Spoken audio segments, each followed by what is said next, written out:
Hello my dear friends, welcome to Adda 24/7। मैं आपकी mentor Ritika आज आपके साथ डिस्कस करने वाली हूँ difference between the APFC and EO AO examination and the post actually.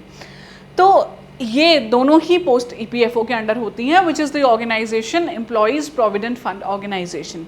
इस ऑर्गेनाइजेशन में दो अलग अलग पोस्ट आती हैं, एक है एपीएफसी की और दूसरी है ईओएओ। ईओएओ एक्चुअली एक ही पोस्ट है, एनफोर्समेंट ऑफिसर / अकाउंट्स ऑफिसर। तो इनमें क्या डिफरेंस है ये हम पढ़ेंगे, क्योंकि अभी यूपीएससी की तरफ से शॉर्ट नोटिस आया है कि रिक्रूटमेंट इसकी आने वाली है। So of course if you are preparing for it you must know the difference, क्योंकि ये सवाल भी आता है कि मैम कौन सी पोस्ट के लिए अप्लाई करें, कौन सी पोस्ट के लिए तैयारी करें। तो वो जानने में आसानी हो जाएगी once you know the difference between these two post. तो चलिए हम आगे बढ़ें इस वीडियो में, लेकिन उससे पहले मैं आपसे रिक्वेस्ट करना चाहूँगी कि अगर आप एक नए स्टूडेंट हैं, इस चैनल पे पहली बार आए हैं, तो हमारे चैनल को ज़रूर सब्सक्राइब करके जाइएगा, ताकि आपको जो इम्पोर्टेंट कंटेंट है इस तरह का जो इस वीडियो में मिल रहा है, एंड अपार्ट फ्रॉम इट बहुत सारा other content which is related to your preparation actually, वो भी मिल पाए easily without missing. And you can also download our mobile application. हमारे कोर्सेज लाइव हो गए हैं ईपीएफओ के लिए, वो भी यहीं मिलेंगे आपको हमारी ऐप पे, एंड फ्री कंटेंट तो ऐप पे मिलेगा ही, ठीक है, अड्डा 24/7 मोबाइल एप्लीकेशन। तो चलिए फिर शुरू करें। छोटी सी वीडियो है, लेकिन ध्यान से समझ लेंगे तो काम आ जाएगी, क्योंकि मुझे ये पता है कि वही लोग ये वीडियो देखने वाले हैं जो इस पेपर को सिंसियरली देने वाले हैं, बिकॉज अदरवाइज क्या ज़रूरत है इस डिफरेंस को जानने की भी। तो सबसे पहले आपको ये बता देती हूँ कि EPFO employees provident fund organisation जो है, ये एक बॉडी है जिसमें आप सिलेक्ट होकर जाते हैं। या तो आप एपीएफसी की तरह सिलेक्ट होते हैं या ईओएओ की तरह सिलेक्ट होते हैं।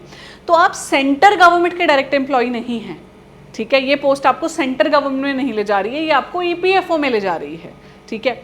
अब ईपीएफओ मिनिस्ट्री ऑफ लेबर के अंडर आता है, एंड इसके लिए जो रिक्रूटमेंट प्रोसेस है वो कंडक्ट करता है यूपीएससी। तो आपने यूपीएससी आईएएस आईपीएस उससे कंफ्यूज नहीं करना है इसको। जो आपकी यूनियन पब्लिक सर्विस कमीशन है, द एग्जाम कंडक्ट कर रही है, the body is conducting examination for the post of APFC and EO AO under EPFO. लेकिन इसका मतलब ये नहीं है कि इस नौकरी के ओहदे में कुछ कमी आ जाएगी, ऐसा नहीं होने वाला है। आपको मैं अभी बताने वाली हूँ कि कितने पर्क्स, सैलरी, कितना कुछ मिलता है आपको यहाँ पे, ठीक है। चलिए फिर बात करते हैं डिफरेंस की। तो सबसे पहले एपीएफसी और ईओएओ में डिफरेंस होता है क्लास का। तो क्लास ए ऑफिसर होते हैं जी एपीएफसीज। जब आप एपीएफसी की तरह सिलेक्ट हो जाएंगे तो आप एक गैजेटेड ऑफिसर होंगे। गैजेटेड ऑफिसर आप समझते हैं, of course gazette of India में आपका नाम जो है पब्लिश होता है, और of course higher salary, higher perks यहाँ पे रहने वाले हैं।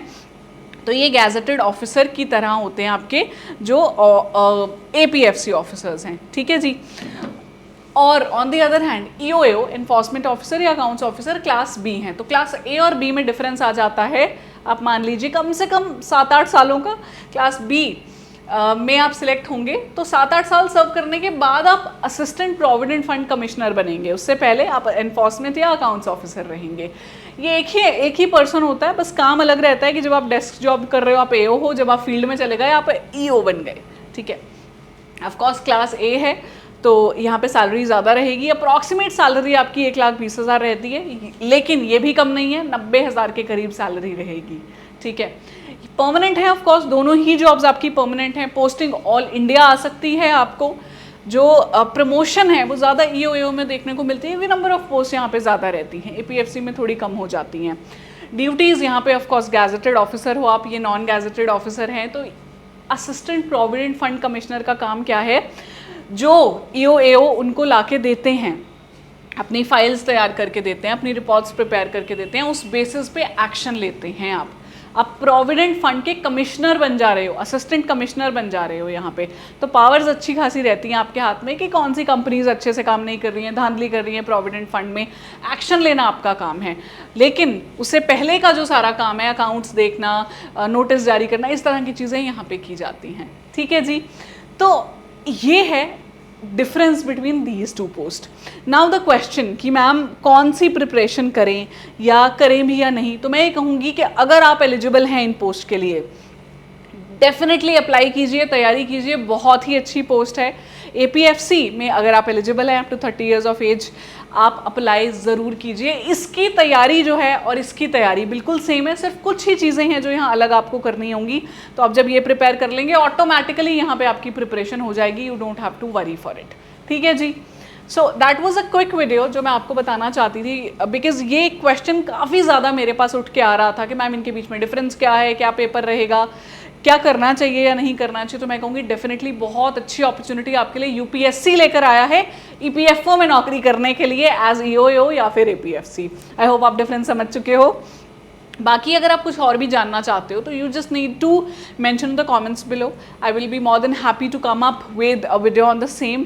And regarding the course of UPSC EPFO examination, वो हमारे ऐप पे और हमारी वेबसाइट पे लाइव है, आप वहाँ जाइए, मेरा कूपन कोड Y754 यूज़ कीजिए, आपको 80% तक का डिस्काउंट मिलेगा। ठीक है। बाकी I wish you all the very very best. तैयारी बहुत अच्छे से कीजिए, कोर्स में भी मैं आपको मिलने वाली हूँ, इकोनॉमी सेक्शन भी तो आता है वहाँ पे पढ़ाने के लिए। बाकी येस ऑफ कोर्स आप इस चैनल पे रेगुलरली जुड़ते रहिए एंड हम आपको ज़रूर मदद करेंगे आपके सपने को पूरा करने में। Thank you, all the best to you.